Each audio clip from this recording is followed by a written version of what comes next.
Two people live on the same street. One makes $150,000 a year. The other makes $60,000. In 15 years, one of them is financially free. The other is still stressed about money. And it's probably not who you think. Stay with me, because by the end of this video, you'll understand the hidden rule that quietly determines who builds wealth and who just looks wealthy. Picture two apartments in the same neighborhood.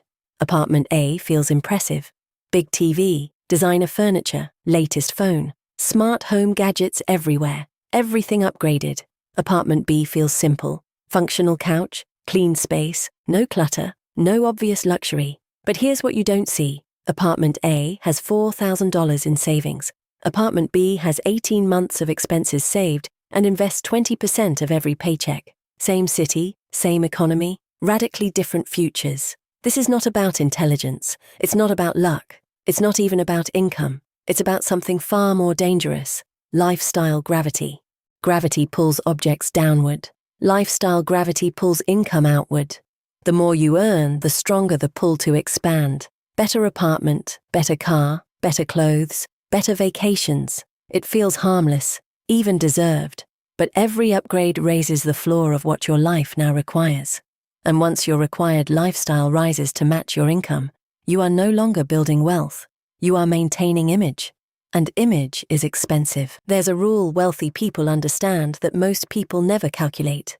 Every object you own continues charging you, not just financially, mentally, physically, emotionally, opportunity-wise.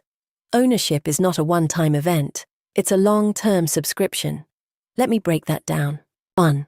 Maintenance cost. Cars need repairs. Homes need upkeep. Electronics need replacing. Furniture wears down. The purchase price is often the cheapest part.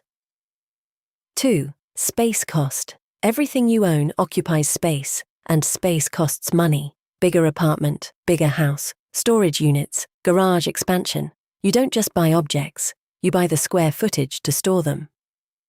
3. Attention cost. Research in environmental psychology shows that clutter increases cortisol, your stress hormone. Every item becomes a micro-obligation. Clean me, organize me, fix me, deal with me later. Your stuff is quietly draining cognitive energy.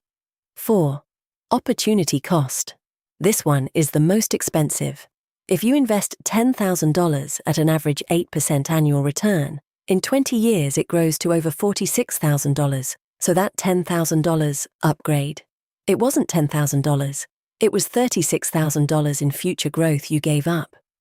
When you see spending through this lens, everything changes. Most people don't struggle financially because they earn too little. They struggle because they underestimate compounding, both positive and negative. Here's the uncomfortable truth. Most purchases aren't logical.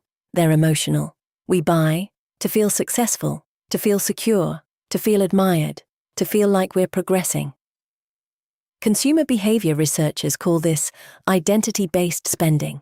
You're not buying the object, you're buying a story about yourself.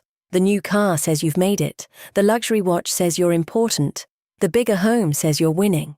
But identity purchases don't solve insecurity. They temporarily mask it, which creates the upgrade trap. The average person upgrades their smartphone every 2 to 3 years. Over a 30-year career, that habit alone can cost tens of thousands of dollars. Now multiply that pattern across cars, homes, furniture, appliances, fashion, technology.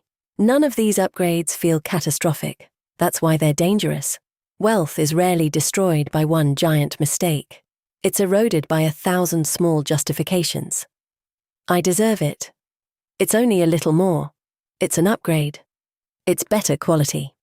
High earners fall into this trap more aggressively because they can afford to, until they can't. Because income growth does not guarantee wealth growth. Only gap growth does. Here's the real predictor of financial freedom. The gap. The gap between what you earn and what you require.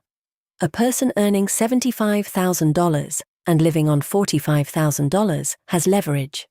A person earning $200,000 and living on $190,000 has pressure.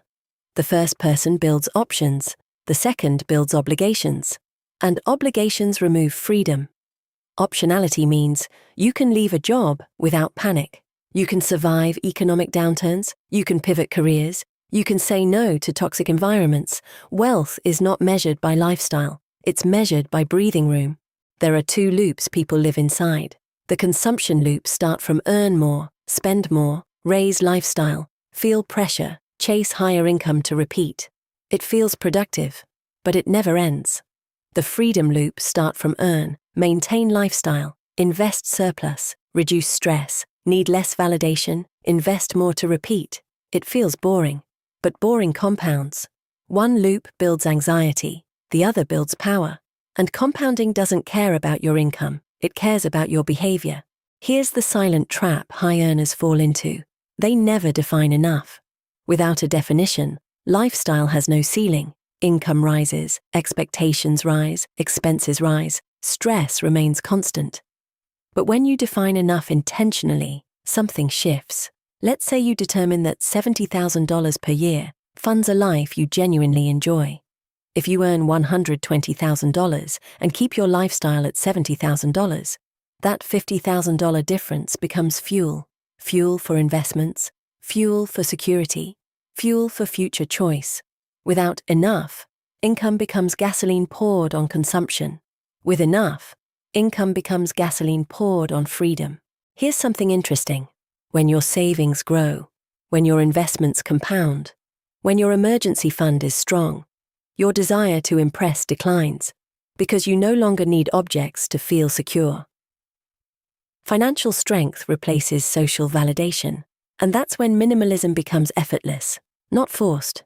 You stop asking, what else can I buy? And start asking, what else can I build? If you want to start shifting from the consumption loop to the freedom loop, here's how. Remove friction from saving.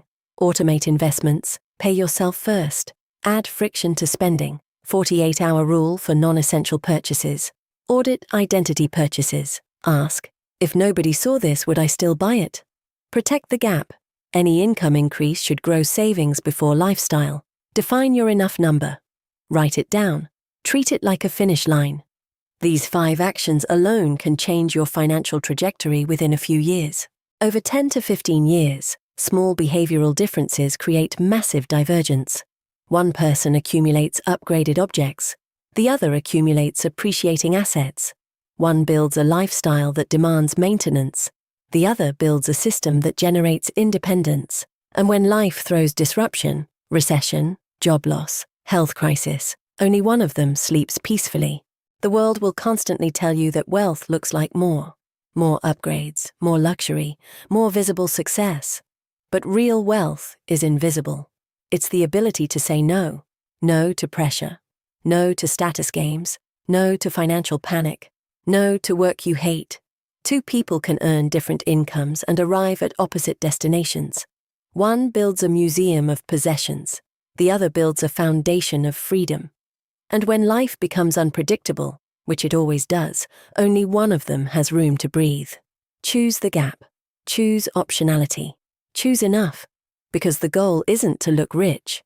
The goal is to be free.